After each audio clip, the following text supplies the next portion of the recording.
اور فرعون نے حکم دیا کہ سب کامل فن جادوگروں کو ہمارے پاس لے آؤ۔ چنانچہ جب جادوگر آئے تو موسیٰ نے ان سے کہا کہ جو تم کو ڈالنا ہو ڈالو۔ پھر جب انہوں نے اپنی رسیوں اور لاٹھیوں کو ڈالا تو موسیٰ نے کہا کہ جو چیزیں تم بنا کر لائے ہو جادو ہے، اللہ اس کو ابھی نیست و نابود کر دے گا۔ اللہ شریروں کے کام سنوارا نہیں کرتا، اور اللہ اپنے حکم سے سچ کو سچ ہی کر دے گا، اگرچہ گناہگار برا ہی مانے۔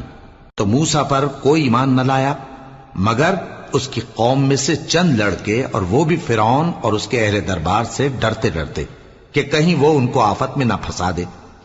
اور فرعون ملک میں متکبر تھا اور کبر و کفر میں حد سے بڑھا ہوا تھا۔ اور موسیٰ نے کہا کہ بھائیو، اگر تم اللہ پر ایمان لائے ہو تو اگر دل سے فرما بردار ہو تو اسی پر بھروسہ رکھو۔ پس وہ بولے کہ ہم اللہ ہی پر بھروسہ رکھتے ہیں۔ اے ہمارے پروردگار، ہم کو